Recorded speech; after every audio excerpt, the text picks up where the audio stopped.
একজন বাবা একদিন তার মেয়েকে একটি পাখি এনে দিল। পাখিটি পেয়ে মেয়েটি অনেক খুশি হলো। সময় মতো পাখিটির খাবার দেওয়া, পাখির সাথে কথা বলা, পাখির দেখাশোনা করা, এভাবে আস্তে আস্তে পাখির সাথে মেয়েটির খুব ভালো একটা বন্ধুত্ব হয়ে গেল। দেখতে দেখতে প্রায় 3টি মাস অতিবাহিত হয়ে গেল। একদিন সকালবেলা মেয়েটি পাখিটির খাবার দেওয়ার পরে খাঁচার দরজা বন্ধ করতে ভুলে গেল। মেয়েটি তড়িঘড়ি করে স্কুলে চলে গেল। স্কুল থেকে ফিরে এসে খাঁচার কাছে এসে দেখে খাঁচার দরজা খোলা, পাখিটি নাই। মেয়েটির মাথায় তখন আকাশ ভেঙে পড়ার মতো অবস্থা। মেয়েটি খুব হতাশ হলো, মন খারাপ করলো, কান্নায় ভেঙে পড়লো। আর মেয়েটির এই অবস্থা দেখে মেয়েটির বাবা দৌড়ে মেয়েটির কাছে আসলো। মেয়েটির মাথায় হাত রেখে মেয়েটিকে সান্ত্বনা দিল। আর মেয়েটিকে বলল যে, শোনো মা, তোমাকে একটা কথা বলি। শুধু তোমাকে না, সমগ্র মেয়েকেই বলছি।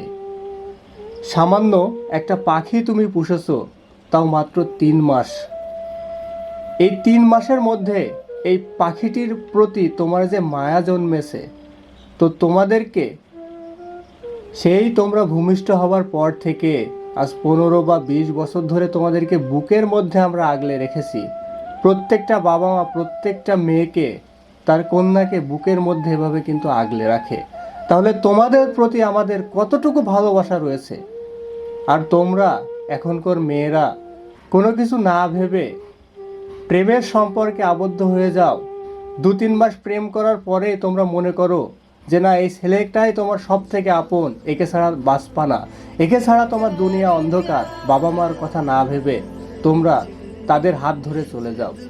একটিবারও কি কখনো ভেবে দেখেছো যে বাবা মা তোমাকে 15 থেকে 20 বছর বা তার অধিক সময় ধরে বুকের মধ্যে আগলে রাখলো, তারা কতটা কষ্ট পেয়েছে?